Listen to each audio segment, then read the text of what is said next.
2024 ஆயிருச்சு. இன்னமும் நம்ம சமுதாயம் ஒரு சில விஷயங்கள் ஆண்கள் பண்ணா அது ஒரு பெரிய தப்பா பார்க்காது. ஆனா அதே விஷயத்தை ஒரு பொண்ணு பண்ணா அது ஒரு பெரிய தப்பா பார்க்கும். அதுக்கு ஒரு நேம் டேக் ஒன்று கொடுத்துருவாங்க. ஒரு பொய் ஒன்று பெருசா மறைச்சது. அது இப்போ வரைக்குமே எனக்கு கில்டா ஒரு விஷயம். அது ஒண்ணே ஒன்று தான். என்னன்னா, நான் ஸ்கூல் படிக்கும்போது ஒரு பொண்ணு லவ் பண்ணது. 12th படிக்கும்போது.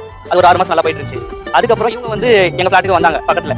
சோ அப்ப வந்து இவங்கள பாக்கும்போது இவ ஸ்கூல் போகும்போது ரெண்டு கொஞ்சம் அழகா இருக்கும், நல்லா இருக்கும். இவள பார்த்துட்டு என்ன பண்ணேன், இவகிட்ட போய் லவ் பண்ற இந்த சொல்லுங்க. பையன் சொல்றத முழுசா பார்க்கணும்னா ஷோவை பார்த்துக்கங்க. நான் இப்போ மேட்ரை சொல்றேன். இந்த பையன் ஒரே நேரத்தில் 2 பொண்ணுங்களை லவ் பண்ணி நான் கில்ட் ஆயிட்டேன்னு சொல்றேன். அதை பொண்ணு சிரிச்சுட்டு ஏத்துக்கிறது அது அந்த பொண்ணோட பெருந்தன்மை. அதே மாதிரி அந்த ஷோல உட்காந்துருக்க யாருமே அந்த பையனை ஒரு மாதிரி முகம் சொல்லிக்கிற மாதிரி எல்லாம் பார்க்கல. ஆனா இந்த இடத்துல எனக்கு என்ன தோணுச்சுன்னா, இது அப்படியே ரிவர்ஸா யோசிச்சு பார்ப்போம். இந்த பையன் சொன்ன மேட்ரு எல்லாத்தையுமே அந்த பொண்ணு சொல்லுதுன்னு வச்சுக்கோங்க. அங்க உட்காந்துருக்க எல்லாரோட மூஞ்சியும் மாறி இருக்கும். இங்க வெளியில உள்ள கலாச்சார கீப்பர்கள்லாம் கொந்தளிச்சிருப்பாங்க. ஏன் இந்த பையனை அதை முதல் தடவை கேட்கும்போது அந்த பொண்ணுகிட்ட எப்படி சிரிச்சுக்கிட்டு இருக்க மாட்டேன், அது வேணாம்னு சொல்லிட்டு கிளம்பி இருப்பேன். நீங்க என்ன முட்டு கொடுத்தாலும் அதான் ரியாலிட்டி. நான் அந்த பையனையும் குறை சொல்ல, அந்த பொண்ணையும் குறை சொல்ல, குறிப்பிட்டு யாரையும் நான் குறை சொல்லல. மொத்தமா இந்த சமுதாயத்தை தான் குறை சொல்றேன். அது ஏன் இந்த மாதிரியான தப்புகளை ஒரு பையன் பண்ணும்போது நார்மலைஸ் பண்றீங்க, சிரிச்சுட்டு ஒரு ஃபன்னா பார்த்துட்டு விட்டுறீங்க. அதே ஒரு பொண்ணு பண்ணா அதை யான்னு சொல்லி திட்டுறீங்க. இதுக்கு மட்டும் பதில சொல்லிட்டு போங்க. வணக்கம்.